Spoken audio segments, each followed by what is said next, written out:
All right, all right. Let's get started. Welcome to the Blind Spot Podcast. My name, of course, is Jonathan Davis, owner and founder of Definitive Safety Group. We welcome you in this Sunday afternoon, last Sunday of Black History Month. We got a banging guest coming in.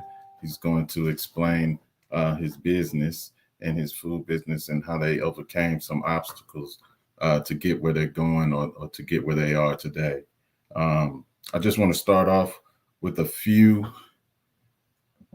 current events. Okay. As we all know, we are at war with Russia, whether we in it or not. U.S. is some way going to find their way in it. So I just want to tell people, go ahead and, like I said, the last episode, make sure that you got emergency preparedness, make sure you got some overstock for your family, and make sure that you always stay dangerous. Make sure that you got some type of way to protect yourself and your family in these times. Okay. So just we don't know where this is going to go. We don't know what Putin's going to do. We don't know what Biden's going to do. So we need to make sure that we are prepared and got our family safe. Okay. And then rolling out of February into March, coming into spring, we with Definitive Safety Group, we have some new up and coming dates coming up. At the end of March, we'll have our annual exam, our monthly exam, food manager certification. Check us out, Instagram, Facebook, LinkedIn and Twitter. If you guys want to sign up, if you have employees that are coming out of the COVID that need some management training, come send them our way. You might as well come on, send them our way. Serve Safe is going to charge you that $200. Come see us and we'll get it done for a cheaper price. Also want to just make people aware, barbecue season is coming up. All right. Make sure that you guys, if you're using gas, make sure that you're using gas safely. I'm going to come up with, different barbecue tips, different things that you could do to keep yourself protected and your family protected while you're out there grilling. All right. So just look on our feed, Facebook, Instagram. I might do a short video on that. And all my barbecue experts, you already know what to do. But for people that's just now, jumping into the barbecue game, we'll give them some extra tips, okay, how to keep their food safe and their selves safe and their family safe. All right. But again, just look out for all of the updates coming up. All right. You could go to definitivesafetygroup.com. Our website is up and running. Just cruise the website, see what you like, what you don't like. The dates will be updated by the end of this podcast tonight for March and April. So with the further ado, I'm not going to drag on about that. I want to introduce our next guest on the Blind Spot podcast. His name is Marquise Wright, hailing from Seattle, Washington, by the way, of Carolinas. And he's here to represent Frannie Mae's Foods. Go ahead, brother. You got the floor. Hey, how you doing? My name is Marquise Wright. As Mr. Jonathan has mentioned, I'm the CEO of Frannie Mae Foods. We produce a product called Cha-Cha Relish, which is a relish and a sauce that goes on all types of foods. It gives you a different taste, and it's a taste that's made from the soul. It is a part of our culture, long-standing in history. And as we go further on, we'll discuss more. Yeah.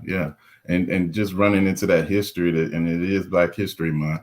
So tell the people, how Frannie Mae Foods came about, and to yourself, what does Frannie Mae represent? For my great grandmother, man, it came out of her hands. She was part of the slave plantation down in her area. She was originally from a countryside of Louisiana. My grandfather around that time was one of the plantation sharecroppers that would be eating a lot of the scraps, man, that the master would give them. And they weren't privileged to the hot sauce and the spices that the plantation masters were acceptable or used to. So my grandmother, when she's in the kitchen, she is preparing a meal also not for the master, but also her husband, to make sure that he is getting a different taste that she's creating. So she came up with the Cha-Cha relish, and my my mother's honor, she decided to go ahead and name that product after her, which is Frannie Mae Joiner, which we're taking to the next step to present it to the world as the person that made this cha-cha relish. Yeah, man, that's black excellence right there, brother. It's black excellence. And touching on Frannie Mae's legacy and everything, what type of foods, I know it's soul food, comfort food, but we all, have different regions have different dialects and different types of food. So what types of foods do you guys specialize in? I know it's soul food, but just give the people a little more insight. To be honest with you, man, it goes on anything. You got to think from where it originated from. They didn't have their share of the pickings. They didn't have fine line steak and lean pork chops or anything like that. They had scraps. So chitlins, pinto beans, collard greens, all that stuff was the food that they grew and they ate. And eventually, as modern times came on, we added it to our own things. Nachos from the Latino culture, from Caribbean food, from the Oriental foods. It really goes on anything, man. And certain parts of the world now, it's really the health kick. And being that our product is vegan, organic, no sodium, it takes it all to a whole new level of what a taste could come off of all natural vegetables. Yeah.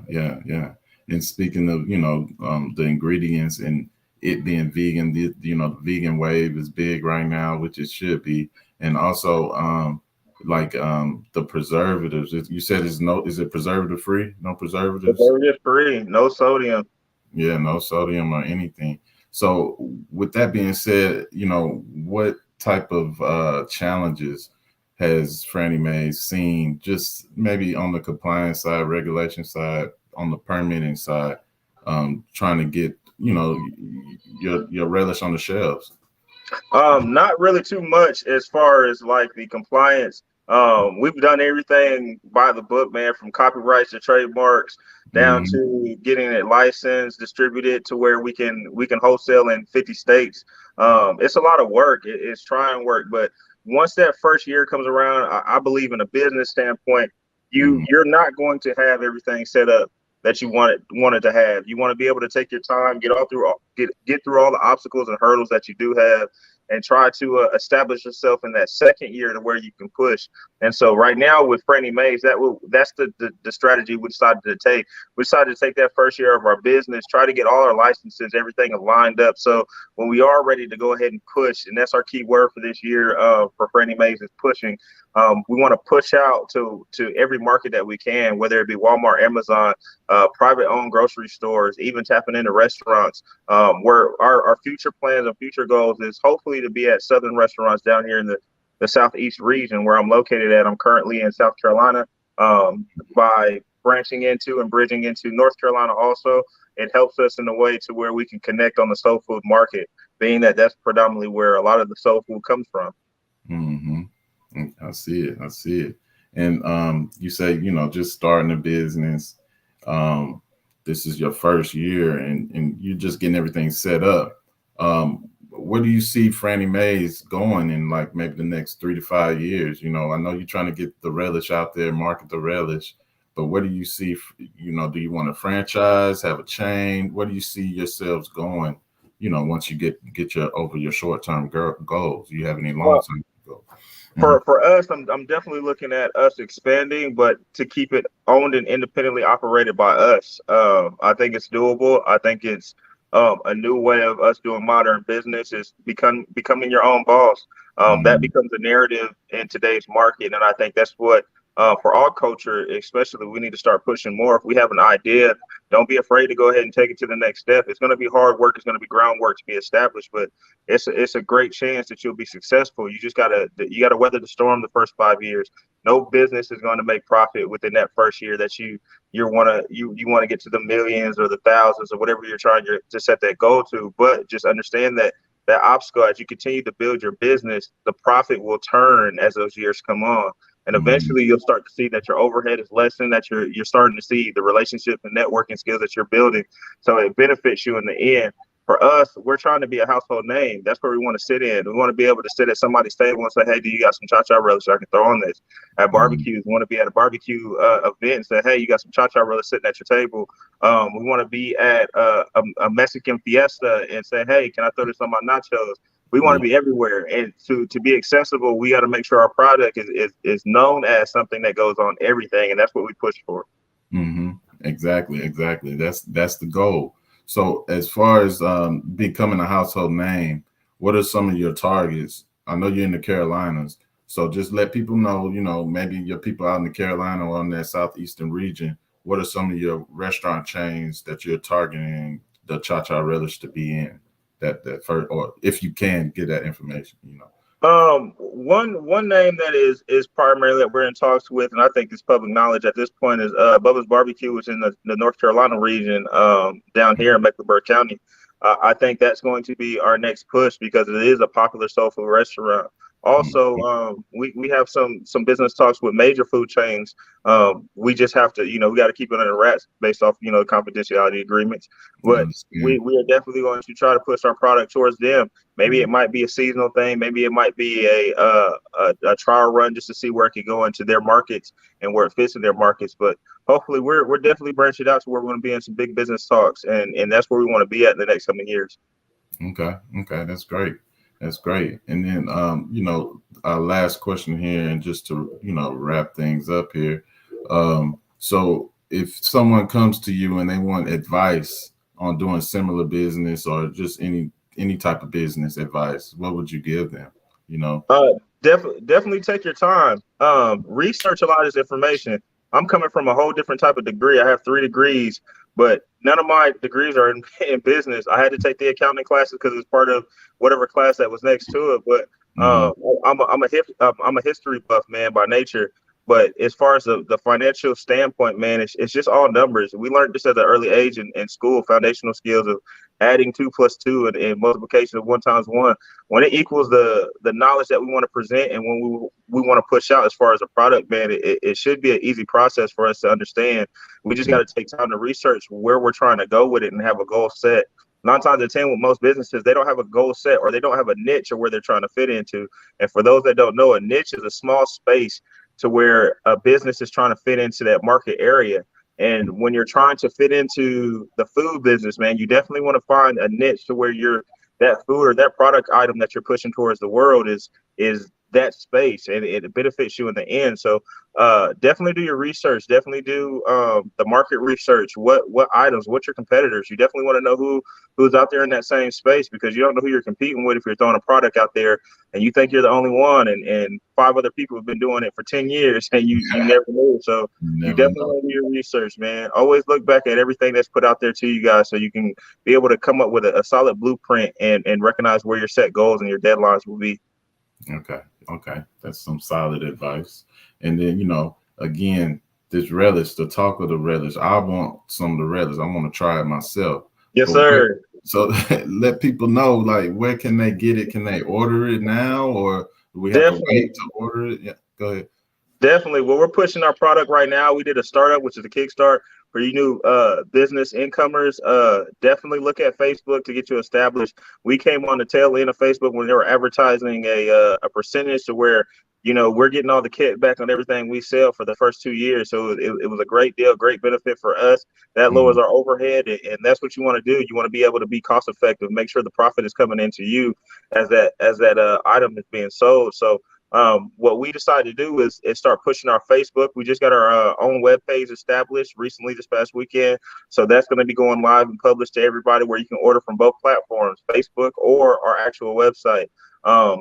It has all 3 products. We have the case, we have the hot and mild, and definitely the price point is definitely reasonable, especially for the shipping and handling with inflation. I know that is something that you're going to see in a lot of your food products, but for us, we're going to be steady and stable for you guys to be able to purchase at the same rate. And they could go right to the bottom, right on the ticker is the website and the Facebook. Yes, sir. So yes, sir. For Facebook, it's Frannie Mae's Foods LLC, and then for the website, it's FrannieMaesFoods.com. And you can email us, contact us. We're located. Our headquarters is in Washington State, which is the West Coast. the CEO where we're pushing our product is Southeast region. So we're on both sides of the map at the moment, and we'll be coming to a couple of the stores around in your area soon. Okay. All right. You heard it from the man right here. Marquise, man, we appreciate you coming on to the podcast. And I just want to give thank you for coming on short notice and everything like that. And we're definitely gonna try out the Frannie Mae's Cha-Cha Relish.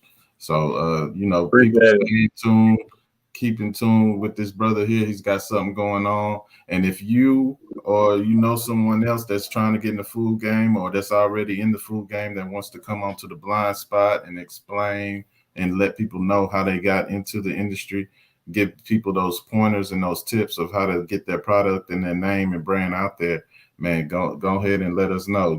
Comment, like and subscribe, and maybe you'll be up here next, But thank you, Marquise. Want to, give out my thank you, gratitude for coming onto the platform, bro. Appreciate it, man. It's been a minute, man, and our relationship goes back some time, brother. So everything that I'm watching you doing, man, I'm definitely supporting. I'm definitely pushing, man, and you keep doing your thing, man, and keep providing this information for the culture. A lot of platforms, they don't reach back to the community, man. They don't reach out to that smaller hand to give them that boost. So every hand works. Every helping hand helps, man. And so networking with the culture, definitely pushing out the good information for somebody else to get established. It'll definitely empower others to do the same thing. Always, bro. Always. And I'll be in touch, man. Thank you, man. I appreciate you. Yes, sir. You guys take care. You take care.